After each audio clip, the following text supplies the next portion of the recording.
Hello friends, कैसे हो आप सभी। स्वागत है आप सभी का फिर से एक नए वीडियो में। फ्रेंड्स, आज हम स्टार्ट करने वाले हैं BSc सेमेस्टर ज्योग्राफी का पेपर फर्स्ट, जिसका कोर्स टाइटल है ज्योग्राफी ऑफ इंडिया, यानी कि भारत का भूगोल। तो वीडियो में अंत तक बने रहिएगा, क्योंकि इसमें जो क्वेश्चन कराए जा रहे हैं बहुत ज़्यादा इंपॉर्टेंट है आपके एग्जाम के लिए। खंड आ अति लघु उत्तरीय प्रश्न। क्वेश्चन नंबर फर्स्ट है, भारत में सिंचाई के साधनों का नाम उल्लेख कीजिए। सबसे पहले आपको बताओ तो ये मोस्ट इंपॉर्टेंट क्वेश्चन है।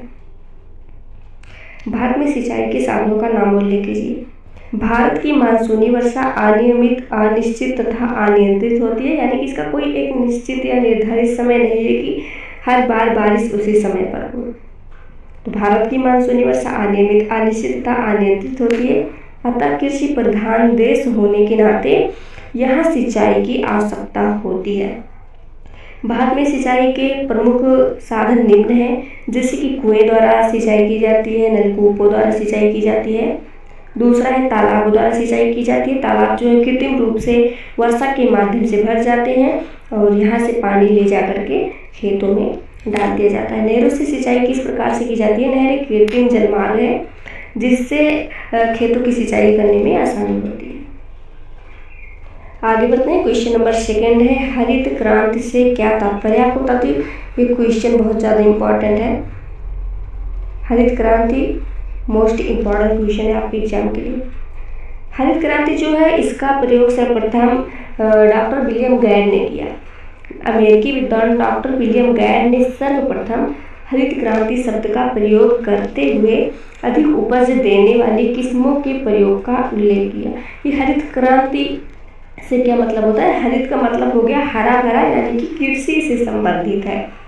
तो अमेरिकी विद्वान डॉक्टर विलियम गैड ने सर्वप्रथम हरित क्रांति शब्द का प्रयोग अधिक उपज देने वाली किस्मों के प्रयोग का उल्लेख किया। यह जैव प्राविधिकी के विकास का प्रथम चरण था।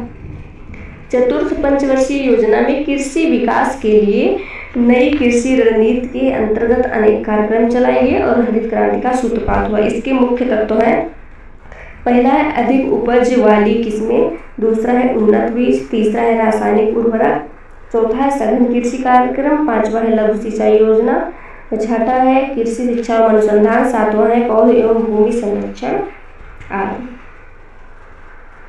क्वेश्चन नंबर थर्ड है, भारत में उर्वरक उद्योग, ये भी मोस्ट इंपॉर्टेंट क्वेश्चन है। भारत में उर्वरक उद्योग। देश में प्रथम सुपर फास्फेट संयंत्र रानीपेट तमिलनाडु में 1906 में स्थापित किया गया था। सिंथेटिक अमोनिया तथा अमोनियम सल्फेट का उत्पादन क्रमशः 1944 तथा 1947 में प्रारंभ हुआ। भारत में सहकारी स्वामित्व वाले पहले उर्वरक कारखाने की स्थापना 1951 में बिहार में सिंदरी में की गई थी, किंतु उर्वरक उद्योग का विकास हरित क्रांति के दौरान शुरू हुआ। नाइट्रोजनी एवं फास्फेट उर्वरकों का उत्पादन जो वर्ष 1951 से 52 क्रमशः 85 एवं 63,000 टन था, वर्ष 2010 से 11 में बढ़कर 218.8 230 लाख मीट्रिक टन हो गया। इस उत्पादन वृद्धि के साथ भारत विश्व का तृतीय बृहत्तम नाइट्रोजन उत्पादक तथा फास्फेट उर्वरकों का 7वां बृहत्तम उत्पादक देश बनकर उभरा। ध्यातव्य है कि भारत में पोटाश उर्वरकों की कमी है, इसके लिए देश को आयातों पर 100% निर्भर रहना पड़ता है। क्वेश्चन नंबर 4 है, मृदा अपरदन। ये मोस्ट इंपॉर्टेंट क्वेश्चन है। मृदा अपरदन क्या होता है। मिट्टियों के कटाव को मृदा अपरदन कहते हैं, यानी कि भूमि का कटाव। जल तथा वायु जैसे प्राकृतिक कारकों या फिर मानवीय व जंतुओं के हस्तक्षेप से। जल तथा वायु जैसे प्राकृतिक कारकों तथा मानवीय व जंतुओं के हस्तक्षेप से मिट्टी की ऊपरी परत का हट जाना मृदा अपरदन अथवा भूमि कटाव कहलाता है। एक प्रशासनिक अनुमान के अनुसार भारत में प्रति वर्ष 120 करोड़ मीट्रिक टन मिट्टी धरातल के ऊपरी भागों से जल द्वारा बहाकर व्यर्थ कर दी जाती है। प्रशासनिक अनुमान के अनुसार भारत में प्रति वर्ष, यानी कि प्रत्येक वर्ष लगभग 120 करोड़ मीट्रिक टन मिट्टी धरातल के ऊपरी भागों से जल द्वारा बहाकर व्यर्थ की जाती है। मृदा क्षरण की यह मात्रा विश्व की प्रति वर्ष हो रहे मृदा क्षरण की लगभग 20% है। मृदा क्षरण 2 रूपों में होता है, पहला है परत अपरदन, दूसरा है अवनालिका अपरदन। परत अपरदन मुख्यतः हिमालय पर्वतीय भागों में तथा अवनालिका अपरदन पठारीय भागों में होता है। क्वेश्चन नंबर 5 है जनसंख्या घनत्व से क्या तात्पर्य, आपको बता दूं ये भी मोस्ट इंपॉर्टेंट है। जनसंख्या घनत्व प्रति वर्ग किलोमीटर क्षेत्रफल में निवास कर रहे व्यक्तियों की संख्या को प्रदर्शित करता है। जनसंख्या घनत्व प्रति वर्ग किलोमीटर क्षेत्रफल में निवास कर रहे व्यक्तियों की संख्या को प्रदर्शित करता है, अर्थात जनसंख्या घनत्व मानव एवं भूमि का अनुपात है। अतः किसी प्रदेश के क्षेत्रफल और जनसंख्या में जो पारस्परिक अनुपात होता है उसे जनसंख्या घनत्व कहा जाता है। जनसंख्या घनत्व निकालने का सूत्र है किसी क्षेत्र की कुल संख्या बटे उस क्षेत्र का क्षेत्रफल। सामान्यतः जनसंख्या घनत्व प्रति वर्ग किलोमीटर में निकाला जाता है। किसी प्रदेश का जनसंख्या घनत्व इस तथ्य को प्रदर्शित करता है कि उस प्रदेश में उपलब्ध संसाधनों का उपयोग कितने व्यक्तियों द्वारा किया जा रहा है। क्वेश्चन नंबर 6 है पश्चिमी विक्षोभ, ये भी मोस्ट इंपॉर्टेंट क्वेश्चन है। पश्चिमी विक्षोभ क्या होता है, ये पश्चिमी हवाएं होती हैं जिसको वेस्टर्न डिस्टर्बेंस कहा जाता है, जो कि सर्दियों के मौसम में आता है। पश्चिमी विक्षोभ या वेस्टर्न डिस्टर्बेंस भारतीय उपमहाद्वीप के उत्तरी इलाकों में सर्दियों के मौसम में आने वाले तूफान को कहते हैं। पश्चिमी विक्षोभ यानी कि पश्चिमी वेस्टर्न क्या है, भारतीय उपमहाद्वीप के उत्तरी इलाकों में सर्दियों के मौसम में आने वाले तूफान को कहते हैं, जो वायुमंडल की ऊंची तहों में भूमध्य सागर, आंध्र महासागर और कुछ हद तक कैस्पियन सागर से नमी लेकर उसे अचानक वर्षा और बर्फ के रूप में उत्तर भारत, पाकिस्तान व नेपाल पर गिरा देता है। उत्तर भारत में रबी की फसल के लिए, विशेषकर गेहूं के लिए ये तूफान अति आवश्यक है। पश्चिमी विक्षोभ का भारत में प्रवेश पश्चिमी जेट प्रवाह द्वारा होता है। शीतकाल में रात्रि के तापमान में वृद्धि इन विक्षोभों के आने का पूर्व संकेत माना जाता है। तो इस क्वेश्चन को तैयार कर लीजिएगा, इंपॉर्टेंट है। आगे बढ़ते हैं। क्वेश्चन नंबर 7 है जनसंख्या विस्फोट, आपको बता दूं ये क्वेश्चन भी मोस्ट इंपॉर्टेंट है आपके एग्जाम के लिए। जनसंख्या विस्फोट किसे कहते हैं? जनसंख्या विस्फोट बढ़ती हुई जनसंख्या को कहते हैं, यानी कि जन्म दर ज़्यादा मात्रा में हो और मृत्यु बहुत ही कम मात्रा में हो, उसी को जनसंख्या विस्फोट कहा जाता है। देखिए लिखने का तरीका क्या है। जनसंख्या विस्फोट जनांकीय संक्रमण की द्वितीय अवस्था को जनसंख्या विस्फोट या संक्रमण की अवस्था भी कहते हैं। जनांकीय संक्रमण की द्वितीय अवस्था को जनसंख्या विस्फोट या संक्रमण की अवस्था भी कहते हैं। उच्च जन्म दर यानी कि ज़्यादा जन्म दर और घटती मृत्यु दर, बहुत ही कम मृत्यु इस अवस्था की प्रमुख विशेषता होती है। सामान्यतः जन्म दर 40 से 50 प्रति हजार एवं मृत्यु दर 15 से 20 प्रति हजार के बीच होती है। विश्व के अधिकतर विकासशील देश इसी अवस्था में है, जहां चिकित्सा सुविधा के विस्तार में मृत्यु दर में तो कमी आ गई है, परंतु सामाजिक आर्थिक परिस्थितियों में विशेष अंतर नहीं होने के कारण जन्म दर में अपेक्षित कमी नहीं आ पा रही है। उदाहरण के लिए Africa, Latin America, Myanmar, Laos, Indonesia, Iran, Saudi Arabia आदि इस अवस्था में आते हैं। क्वेश्चन नंबर 8 है थार मरुस्थल, ये भी मोस्ट इंपॉर्टेंट क्वेश्चन है। थार मरुस्थल भारत के उत्तर पश्चिमी में तथा पाकिस्तान के दक्षिण पूर्व में स्थित है। थार मरुस्थल भारत की बात करें तो भारत के उत्तर पश्चिम में और पाकिस्तान के दक्षिण पूर्व में स्थित है। अधिकांश तो राजस्थान में स्थित है, परंतु कुछ भाग हरियाणा, पंजाब, गुजरात और पाकिस्तान के सिंध और पंजाब प्रांतों में भी फैला है। आरावली पहाड़ी के पश्चिमी किनारे पर थार मरुस्थल स्थित है। यह मरुस्थल बालू के टिब्बों से ढका हुआ है। यह तरंगित मैदान है। थार मरुस्थल अद्भुत है। गर्मियों में यहाँ की रेत उबलती है। इस मरुभूमि में 52 डिग्री सेल्सियस तक तापमान रिकॉर्ड किया गया है, जबकि सर्दियों में तापमान शून्य से नीचे चला जाता है, जिसका मुख्य कारण है यहाँ की बालू रेत जल्दी गर्म और जल्दी ठंडी हो जाती है। गर्मियों में मरुस्थल की तेज गर्म हवाएं चलती हैं जिन्हें लू कहते हैं, तथा रेत के टीलों को एक स्थान से दूसरे स्थान पर ले जाती हैं और टीलों को नई आकृतियां प्रदान करती हैं। गर्मी ऋतु में यहाँ पर तेज आंधियां चलती हैं जो रेत के बड़े बड़े टीलों को दूसरे स्थान पर ढकेल देती हैं, जिससे यहाँ मरुस्थलीकरण की समस्या बढ़ जाती है। क्वेश्चन नंबर 9 है मृदा संरक्षण के उपायों का उल्लेख कीजिए। बता दो ये भी 100% इंपॉर्टेंट है आपके एग्जाम के लिए, मोस्ट इंपॉर्टेंट क्वेश्चन है। मृदा संरक्षण के उपायों का उल्लेख। मृदा संरक्षण के निम्न उपाय महत्वपूर्ण है। पहला है पहाड़ी ढालों, बंजर भूभागों तथा नदियों के किनारे उपयोगी वृक्ष लगाए जाएं। मृदा को अगर बचाना है, मृदा का संरक्षण करना है तो पहाड़ी ढालों, बंजर भूभागों तथा नदियों के किनारे उपयोगी वृक्ष लगाए जाएं। दूसरा है फसलों का हेर फेर किया जाए, ढालू भूमि पर सीढ़ीनुमा खेत बनाकर कृषि की जाए। तीसरा है तीव्र जल प्रवाह को रोकने के लिए खेतों की घेरबंदी की जाए। चौथा है अनियंत्रित पशुचारण पर रोक लगाई जाए। क्वेश्चन नंबर 10 है नगरीकरण से क्या तात्पर्य है। ये भी मोस्ट इम्पॉर्टेंट क्वेश्चन है।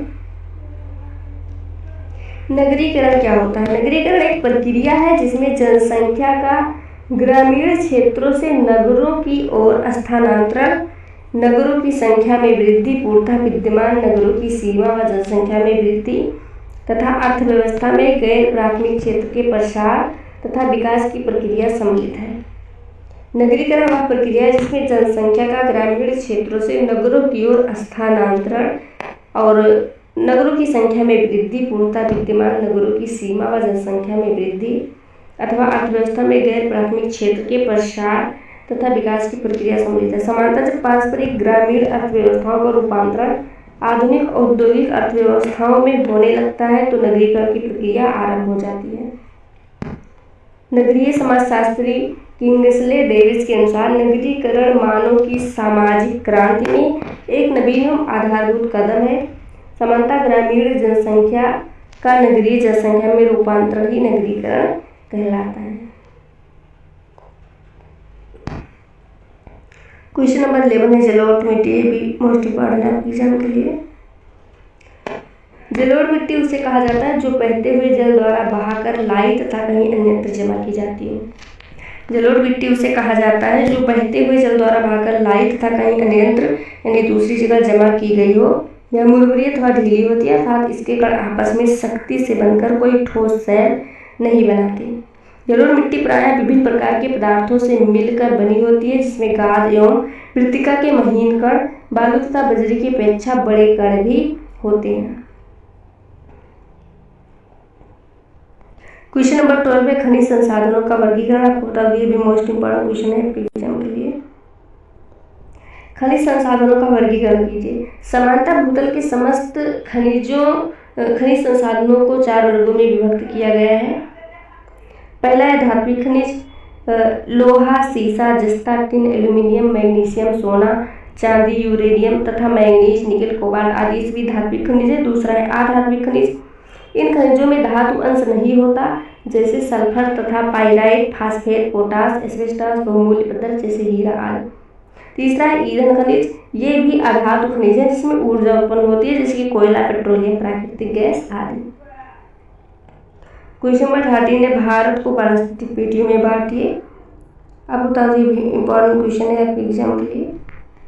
भारत को वानस्पतिक पेटियों में बांटिए। प्राकृतिक वनस्पति से अभिप्राय उस पौधा समुदाय से है जो लंबे समय तक बिना किसी बाहरी हस्तक्षेप के उगता है। प्राकृतिक वनस्पति से अभिप्राय उस पौधा समुदाय से जो लंबे समय तक बिना किसी बाहरी हस्तक्षेप के उगता है और उसकी विभिन्न प्रजातियां वहां पाई जाने वाली मिट्टी, जलवायु परिस्थितियों में यथासंभव स्वयं को ढाल लेती हैं। भारत में विभिन्न प्रकार की प्राकृतिक वनस्पति पाई जाती है। हिमालय पर्वतों पर शीतोष्णकटिबंधीय वनस्पतियां उगती हैं। पश्चिमी घाट तथा अंडमान और निकोबार द्वीप समूह में उष्णकटिबंधीय वर्षा वन पाए जाते हैं। डेल्टा क्षेत्रों में उष्णकटिबंधीय वन व मैंग्रोव पाए जाते हैं। राजस्थान के मरुस्थलीय और अर्ध मरुस्थलीय क्षेत्रों में विभिन्न प्रकार की झाड़ियां, कैक्टस और कांटेदार वनस्पतियां पाई जाती हैं। मिट्टी और जलवायु में विभिन्नता के कारण भारत की वनस्पति में क्षेत्रीय विभिन्नता पाई जाती है। क्वेश्चन नंबर 14 है जनसंख्या वृद्धि को रोकने के कोई 5 उपाय। आपको बता दें ये क्वेश्चन मोस्ट इंपॉर्टेंट है एग्जाम के लिए, 100% पूछा जाएगा। जनसंख्या वृद्धि को रोकने के कोई 5 उपाय बताइए। पहला है विवाह की आयु में वृद्धि करना, दूसरा है संसदीय सुधार शास्त्र एवं परिवार कल्याण, तीसरा है उत्पादन में वृद्धि एवं रहन सहन का ऊंचा स्तर, चौथा है शिक्षा का प्रसार और पांचवा है सामाजिक सुरक्षा का विकास।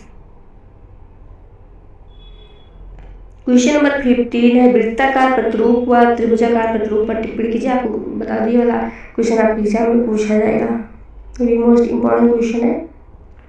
वृत्ताकार प्रतिरूप व त्रिभुजाकार प्रतिरूप क्या होता है? वृत्ताकार प्रतिरूप किसी झील या तालाब के किनारे चारों ओर, किसी झील या तालाब के किनारे चारों ओर बने मकानों से निर्मित अधिवास का प्रतिरूप वृत्ताकार होता है।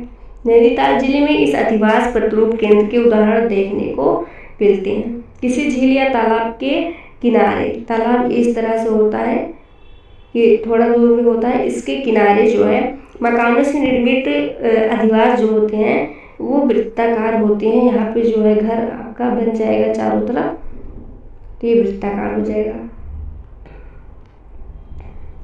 अगला है त्रिभुजाकार प्रतिरूप। जब कोई सड़क या नहर दूसरी सड़क या नहर से मिलती है परंतु उसको पार नहीं करती, ऐसे स्थान पर त्रिभुजाकार प्रतिरूप का विकास होता है।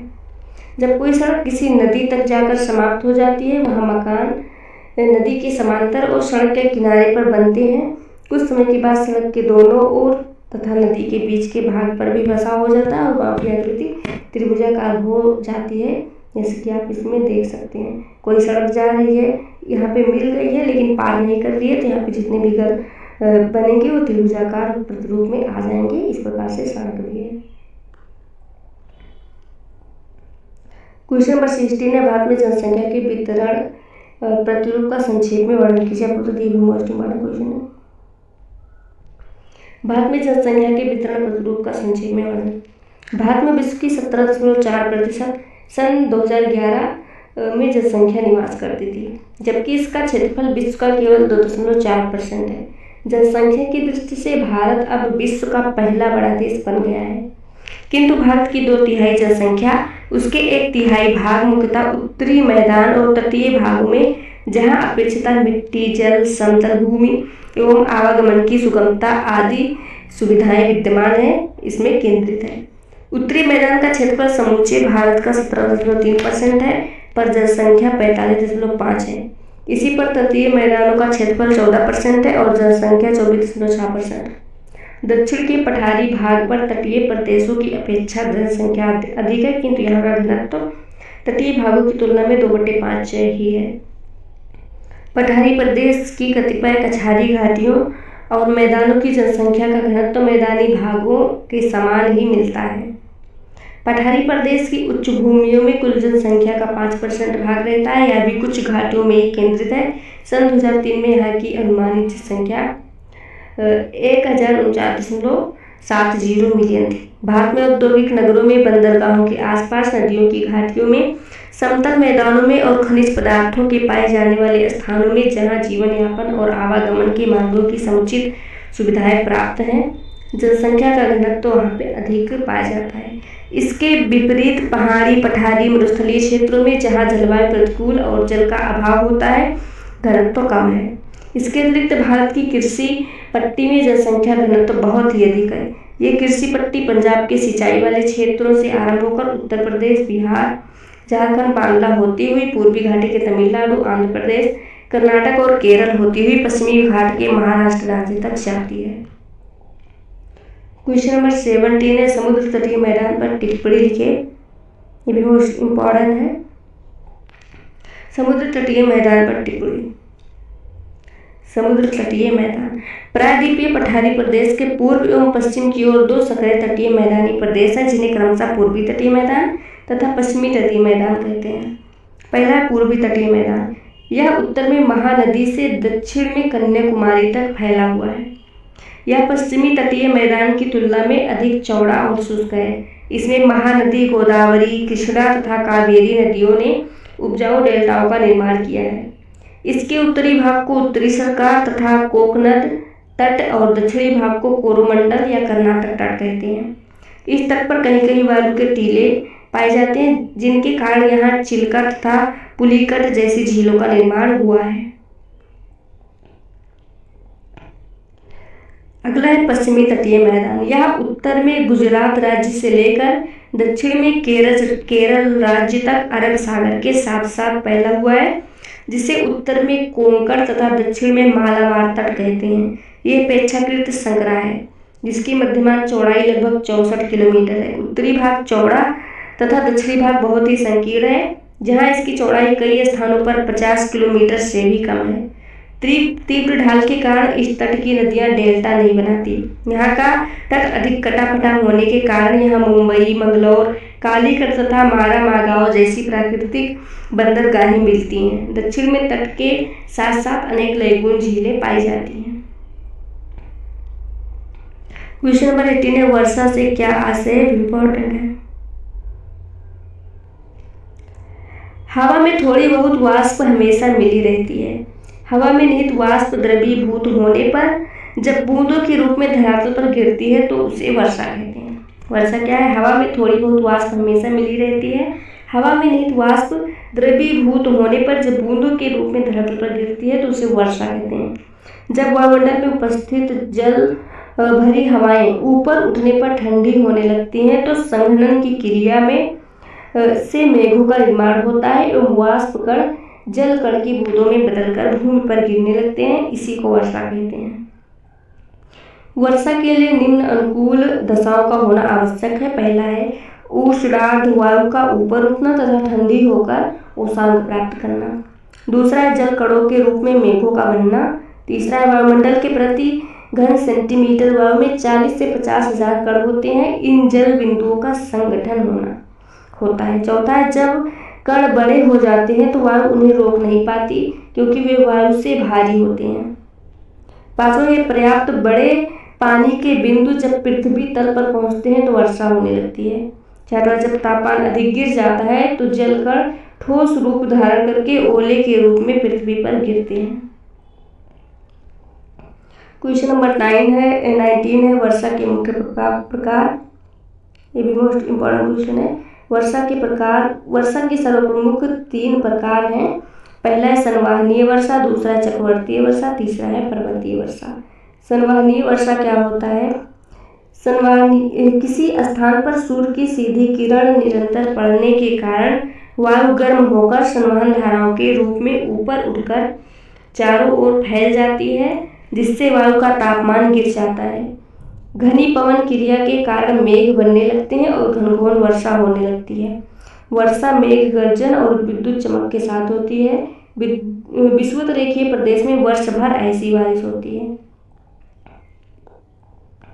अगला है चक्रवर्तीय वर्षा। चक्रवात से आंतरिक भाग में जब भिन्न तापमान वाली पवनें आपस में मिलती हैं तो ठंडी पवनें उष्ण पवनों को ऊपर की ओर ढकेलती हैं और उठने पर ये पवनें ठंडी हो जाती हैं तथा वर्षा करने लगती है। इसे चक्रवातीय वर्षा कहते हैं। तीसरा पर्वतीय वर्षा। उष्णार्ध पवनों के मार्ग में किसी उच्च पर्वतीय भाग के आ जाने से के कारण पवन को विवश होकर ऊपर उठना पड़ता है। ऊपर उठने पर हवा ठंडी हो जाती है तथा वर्षा करने लगती है। इसे पर्वतीय वर्षा कहते हैं।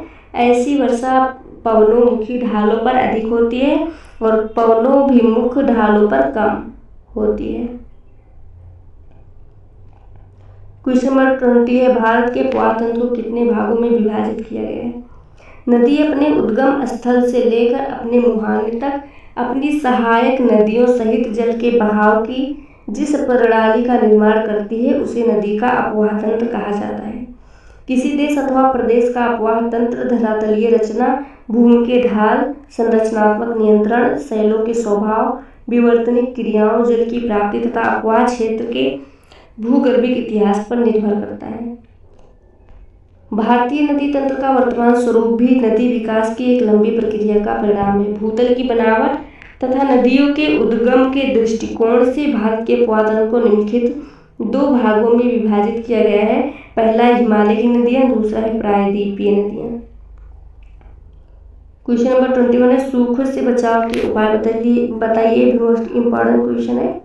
सूखे से बचाव के उपाय। सूखा एक प्राकृतिक आपदा है जिससे पूर्णतः छुटकारा पाना एक असंभव कार्य है, परंतु मानव अपने प्रयोगों एवं प्रयासों से इस विपदा के प्रभाव को कम करने में जरूर सफल हो सकता है। सूखे के प्रभाव को कम करने के उचित प्रभाव निम्न है।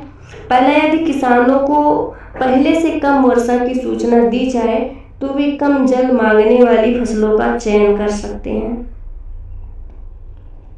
दूसरा है, वनों की अंधाधुंध कटाई रोक कर भी वर्षा की अनियमितता पर काफी हद तक अंकुश लगाया जा सकता है। तीसरा है, सूखाग्रस्त क्षेत्रों में यदि सिंचाई की आधुनिक विधियों का प्राप्त विकास कर लिया जाए तो सूखे के दिनों में खेतों की सिंचाई कर फसलों को नष्ट होने से बचाया जा सकता है।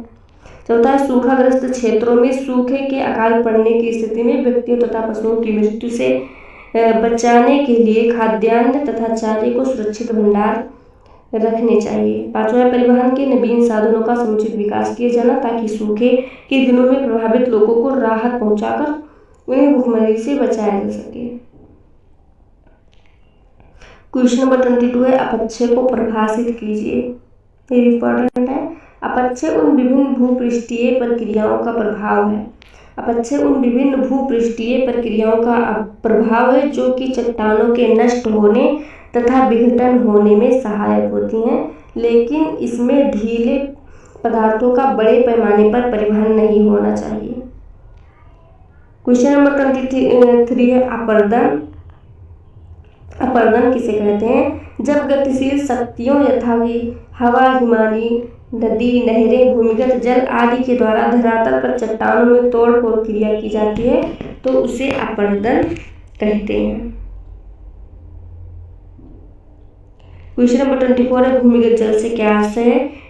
भूपृष्ठ के नीचे पाए जाने वाला वह जल जो चट्टानों के छिद्रों, दरारों तथा परतों में स्थिर होता है। भौमगत जल, भूमिगत जल अथवा अधोभौमिक जल कहलाता है। क्वेश्चन नंबर 25 पे हिमनद से क्या अभिप्राय है? पर्वतीय भागों में ऊंचे स्थानों पर स्थित हिमटोपी या हिम क्षेत्र से हिम राशि जब गुरुत्व के कारण निचले ढाल की ओर सरिता के रूप में प्रवाहित होती है तो उसे पर्वतीय हिमनद कहते हैं।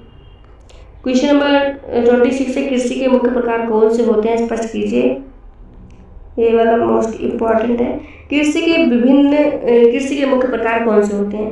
कृषि के विभिन्न प्रकारों के अनुसार पृथ्वी के धरातल को अनेक भागों में विभाजित किया जाता है। इन भागों में श्रमिकों की उपलब्धि, पूंजी तथा व्यवस्था की प्राप्ति, भूमि की किस्म और उसकी उपलब्धि, विविध तकनीक का प्रभाव आदि के आधार पर कृषि के निम्न रूप देखने को मिलते हैं। पहला है प्राचीन भरण पोषण वाली कृषि, दूसरा है गहन भरण पोषण वाली कृषि, तीसरा है भूमध्य सागरीय कृषि, चौथा है व्यापारिक अन्न उत्पादन कृषि, पांचवा है व्यापारिक फसल एवं पशुपालन, छठवां है पौधे वाली कृषि, सातवां है व्यापारिक एवं फल उत्पादन वाली कृषि। क्वेश्चन नंबर 27 है, संसाधनों का वर्गीकरण कीजिए। ये वाला क्वेश्चन भी एग्जाम में पूछा जाएगा, मोस्ट इंपॉर्टेंट है। संसाधनों का वर्गीकृत कीजिए। प्राकृतिक संसाधन प्रकृति प्रदत्त है, ये पूरे विश्व में समान रूप से नहीं पाए जाते हैं। मानव संस्कृति की प्रगति एवं विकास इन प्राकृतिक संसाधनों पर ही आधारित है। संसाधनों का वर्गीकरण कई प्रकार से किया जा सकता है, जैसे अधिकतर क्षेत्र की दृष्टि से, दूसरा है पुनः पूर्ति की दृष्टि से, तीसरा है वितरण की दृष्टि से और चौथा है प्रयोग की दृष्टि से। इनका सुव्यवस्थित अध्ययन करने के लिए इन्हें निम्न वर्गों में रखा जा सकता है। पहला है जीवीय एवं आजीवीय संसाधन, दूसरा है पुनः पूर्ति एवं आपूर्ति संसाधन, तीसरा है संभाव्य एवं विकसित संसाधन, चौथा है कच्चे पदार्थ एवं शक्ति के संसाधन, पांचवा है कृषि संबंधी तथा पशुचारणिक संसाधन, छठवां है खनिज पदार्थ तथा औद्योगिक संसाधन। क्वेश्चन नंबर 28 है, उद्यम उद्योगों का आधार स्पष्ट कीजिए। क्वेश्चन 100% एग्जाम में आएगा, मोस्ट इंपॉर्टेंट क्वेश्चन है। उद्यम उद्योगों का आधार है, स्पष्ट कीजिए। उद्यम उद्योगों का आधार है विकसित उद्योग देश को समृद्धि और परिवार को उच्च जीवन स्तर प्रदान करते हैं। स्वयं उद्योग अनेक प्रकार की प्राकृतिक एवं मानव निर्मित सुविधाओं पर निर्भर है। ऐसी सुविधा या वस्तुओं का विश्व के भूतल पर वितरण असमान एवं विषम है। साथ ही उद्योग कच्चे माल पर, कुछ स्थानीय मांग पर एवं कुछ विश्वव्यापी मांग तथा उन्नत तकनीक के अनुकूल वातावरण में ही विकसित हो सकते हैं। इसी कारण लोहा इस्पात निर्माण उद्योग मुख्यतः जर्मनी, रूस, जापान, फ्रांस, संयुक्त राज्य अमेरिका आदि में ही अधिक उन्नत अवस्था में। कनाडा, नॉर्वे, फिनलैंड व स्वीडन में कागज उद्योग, इंग्लैंड, भारत, चीन, दक्षिणी संयुक्त अमेरिका में सूती वस्त्र उद्योग अधिक केंद्रित हुए। इस प्रकार किसी स्थान विशेष पर विशेष उद्योग को केंद्रित होने की प्रवृत्ति को उद्योगों का स्थानीयकरण कहते हैं। विश्व के समस्त देश समान रूप से उद्योगों के स्थानीयकरण के लिए अनुकूल नहीं है, अतः किसी प्रदेश में उद्योगों के स्थानीयकरण के लिए निम्नलिखित कारक अनुकूल पाए जाते हैं। पहला है पूंजी की सुलभता, दूसरा है कच्चे माल की निकटता, तीसरा है शक्ति के संसाधनों की निकटता, चौथा है परिवहन के साधनों की सुविधा, पांचवा है बाजार की निकटता, छठवां है अनुकूल जलवायु, सातवां है कुशल और सस्ते श्रमिक, आठवां सरकारी संरक्षण और 9 पॉइंट है पूर्वानुमान का लाभ। क्वेश्चन नंबर 29 है अजैविक संसाधन कौन से होते हैं? स्पष्ट कीजिए, बता दें, ये भी इम्पोर्टेंट है। अजैविक संसाधन क्या होते हैं? अजैविक संसाधनों के अंतर्गत धरातल, चट्टानें, वायु, जल, खनिज, ईंधन, धातुएं, भवन निर्माण के पत्थर आदि सम्मिलित किए जाते हैं। मानव ने सदैव इसका उपयोग वस्तुएं बनाने के लिए या शक्ति की प्राप्ति के लिए किया है। वायु न केवल उसके जीवित रहने के लिए अमृत तुल्य है, वरन इससे वायु शक्ति तथा नाइट्रोजन भी प्राप्त किया जाता है। जल का उपयोग पीने या कृषि के अतिरिक्त शक्ति उत्पादन में भी किया जाता है।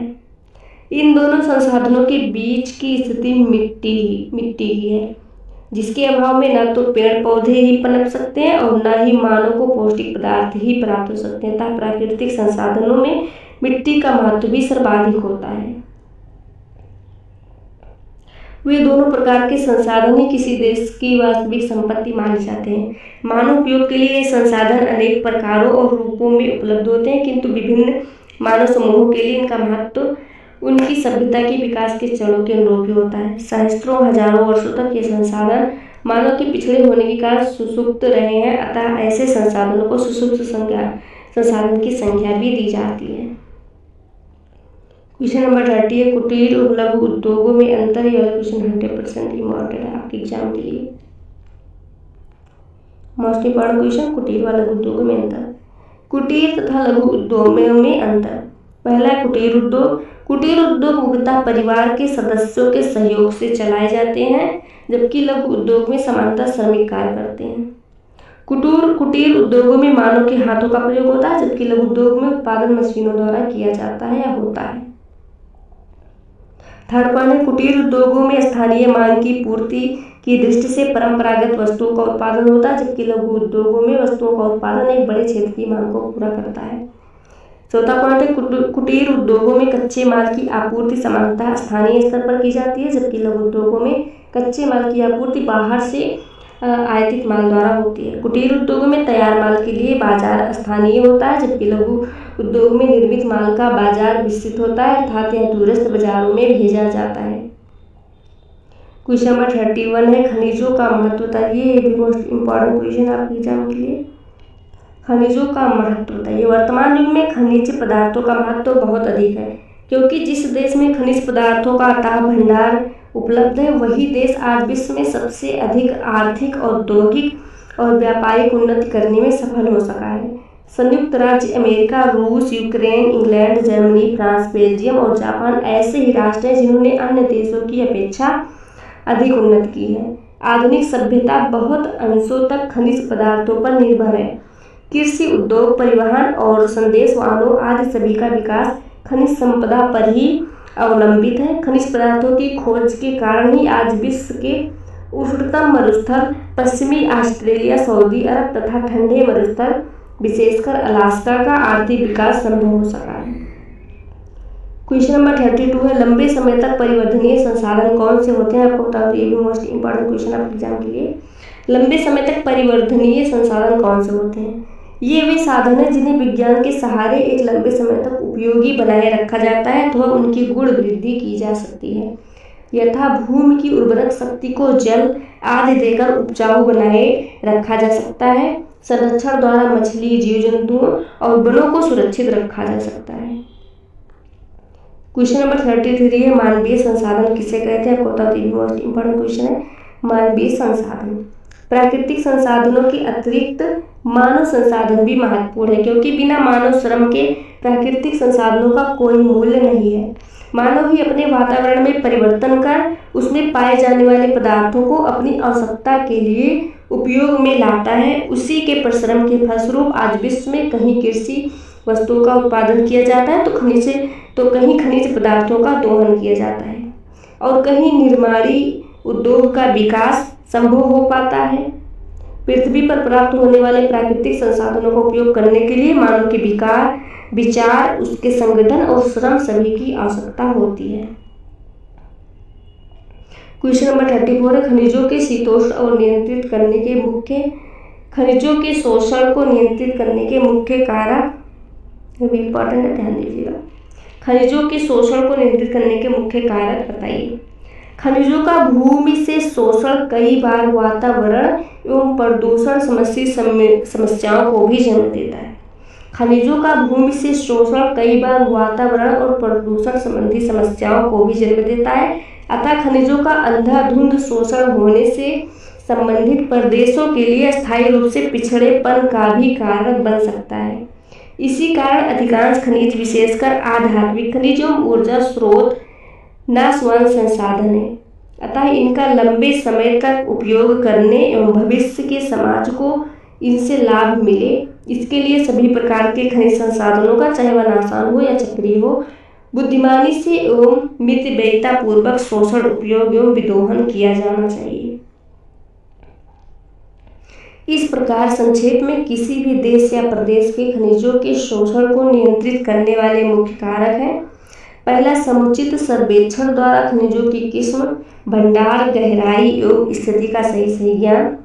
दूसरा, घरेलू मांग एवं संभावित निर्यात की मात्रा। तीसरा है खनिज विकास या उपयोग के संबंधित बाजार की ऊर्जा या ईंधन के स्रोत की प्राप्ति एवं खनिज स्थलों से दूरी या निकटता। चौथा है खनिजों में निरंतर बढ़ती मांग एवं भविष्य की उसकी संभावित मांग। पांचवा है खनिज व ऊर्जा स्रोत के विकास एवं समुचित उपयोग के लिए विकसित तकनीक एवं समुचित औद्योगिक विकास की पृष्ठभूमि।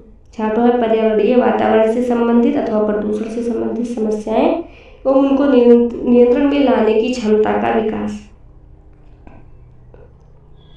क्वेश्चन नंबर 35 पे खनिजों को धात्विक, आध्यात्मिक व ऊर्जा स्रोत के आधार पर वर्गीकृत कीजिए। आपको बता दिए, मोस्ट इंपॉर्टेंट क्वेश्चन है। खनिजों का वर्गीकरण, क्लासिफिकेशन ऑफ मिनरल्स। सभी प्रकार के खनिजों को निम्न 3 वर्गों में रखा जा सकता है। पहला है धात्विक खनिज, दूसरा है आध्यात्मिक खनिज और तीसरा है ऊर्जा के स्रोत या खनिज ईंधन।